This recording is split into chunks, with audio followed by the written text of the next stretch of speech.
Haray men yuriko men salmini on no ko kala ka wonirɗon men inni on ko sali ko toli haray inde assistance humanitaire d'urgence hande kadi de wonde nene men ɗo ko nena Husseina tuka ɗon e jam on ɗani no moƴƴa aha andi noon ɗo wala gongol ko ka suudu no ɓuuri wala gongol ko yaasi ka voilà haray pour rappel ko ka nene meɗen dongora ɗo ko ɗo woni koɓe waali hanki haray kamɓe tigi ɓe holli ɓe ɗani no moƴƴa ko seedaniɓe ɗe balɗe ka tawata ko ka ɓuuɓol kaka hendu kaka ndiyam alhamdulillah rabbil alamin vraiment na goto few awa haray men ari men hiwragol on ƴewto on kadi ka bimbiɗo ɓeɗen addunori on ɗo kadi ittirɗum kooƴe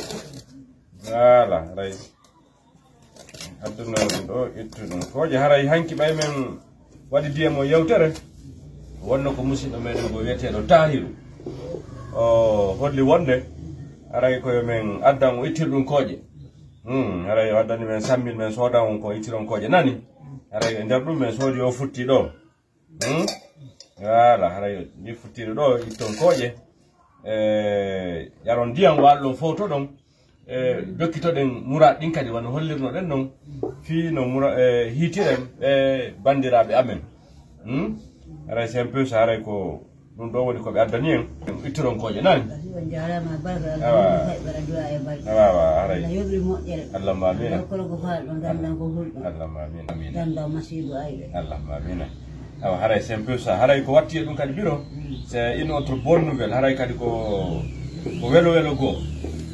tippude vidéo mo waɗɗen on haray personnellement min tigiri woni komi humpodiri e Laminatu haray ɗum no weltini on ka voilà d'accord c'est pas grave donc haray ɗum ɗon ko hunde weltinde en haray o ñama e futti o seeɗa ka ñamo ngo kunni metto ɗum daro sene ɗon mette to o kuyal voilà mette o kuyal ɗo ɗum ok voilà haray kamɓe tigi ɓe continue après ittugol kooƴe nani kono mi holliri on noon inde assistance humanitaire d'urgence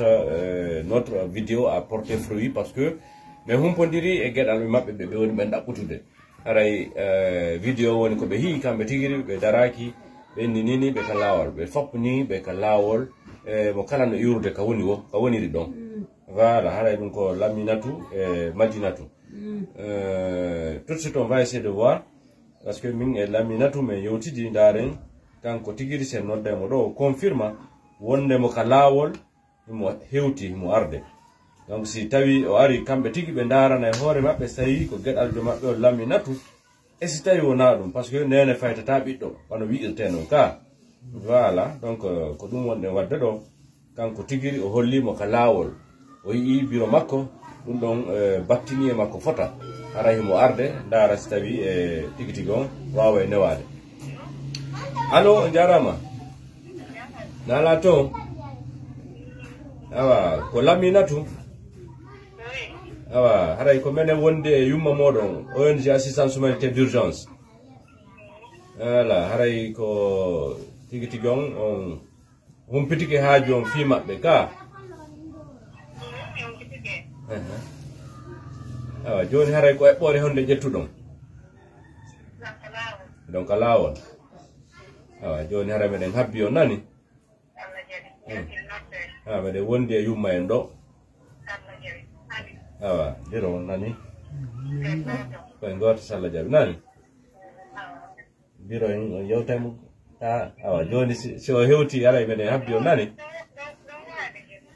awa hiwrodiron tum haray meɗen habbi on hiwrodire tum nani awa biro hiwre Laminatu allo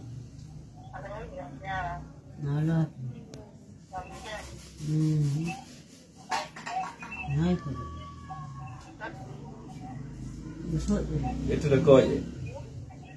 ñamude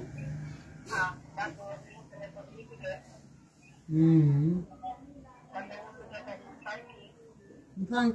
fankarde o hatma yumi o ouais c'est clair ono kadi men daara joni so men humpodira joni so Allah jaɓi nani en hewti joni laminatu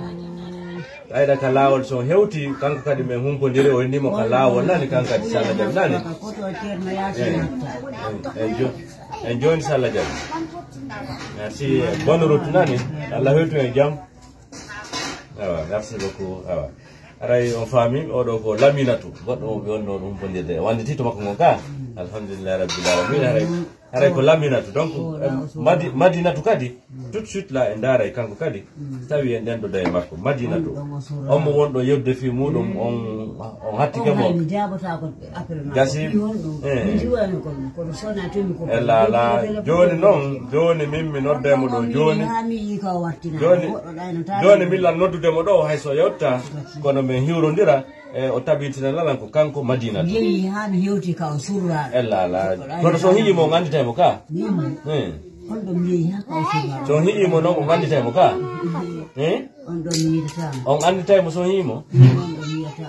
gasi joni meɗen darde sayi par ce que son téléphone sonne oɗo ko madinatu aray ko laminatu yoddude muɗum nani allo on jarama nala toon jam tun onon ko honno makete ɗon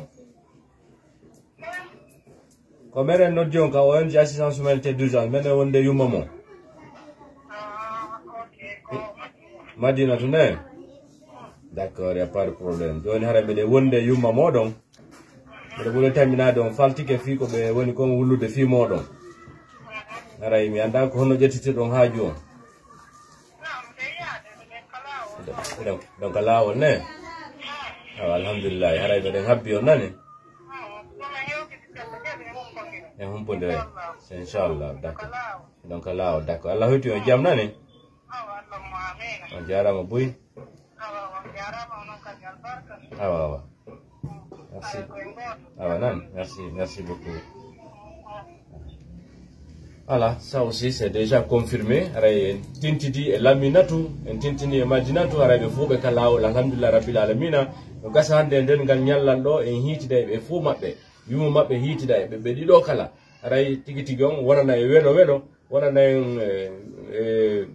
weltare ka bernde fi ko fewti de golle de waduden do tawata e woni sabu ha be nenirabe men do hattinobe gedal be mudum tawata be ala e fankude fi mabbe tawata be hitida e ben don fow be tato kala be tummondira nokkum gotum ra inchallah e dernier langal en artay no muradu ni newori wo parce que be dido kala be holli be kalawol be hewti do Allah hewtimbe e jamme mojjere be tawa en e jamme mojjere ara tintide mabbe wattidembe sokeje yumma mabbe muradi dim pourtane wanade. Merci beaucoup une fois encore de plus. C'est comme ça les activités de l'ONG Assistance Humanitaire d'Urgence. À la prochaine.